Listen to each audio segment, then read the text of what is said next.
The Book of Joshua, chapter 11.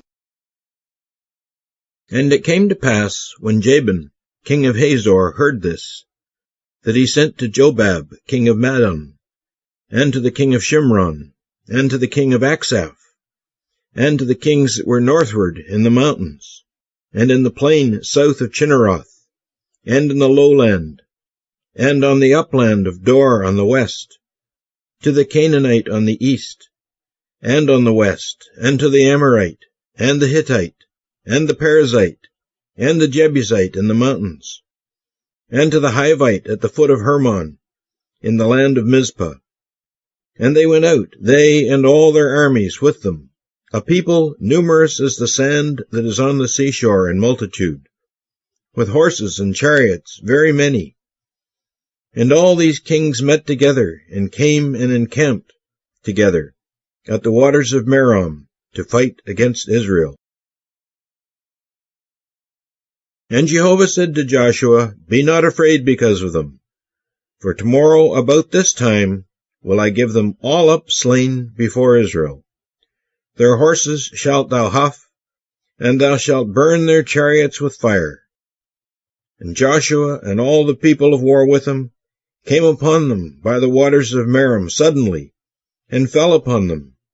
And Jehovah delivered them into the hand of Israel, and they smote them, and chased them unto great Zidon, and to Mizrephoth Maim, and to the valley of Mizpah eastward, and smote them until none were left remaining to them.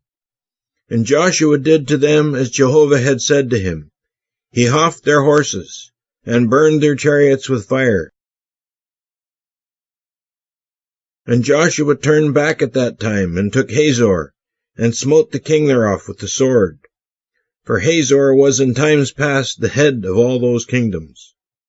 And they smote all the souls that were therein with the edge of the sword, destroying them utterly. There was not any left to breathe. And he burned Hazor with fire. And all the cities of those kings and all their kings did Joshua take, and he smote them with the edge of the sword, destroying them utterly, as Moses the servant of Jehovah had commanded. Only all the cities that stood still upon their hills Israel did not burn, save Hazor alone, which Joshua burned.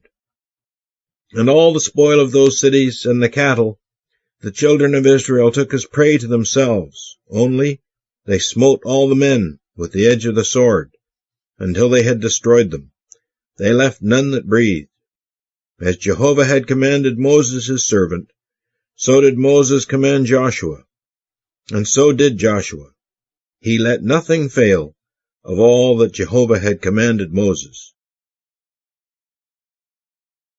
And Joshua took all that land, the mountain and all the south, and all the land of Goshen, and the lowland, and the plain, and the mountain of Israel, and its lowland, from the smooth mountain which rises toward Seir, as far as Baal Gad, in the valley of Lebanon, at the foot of Mount Hermon.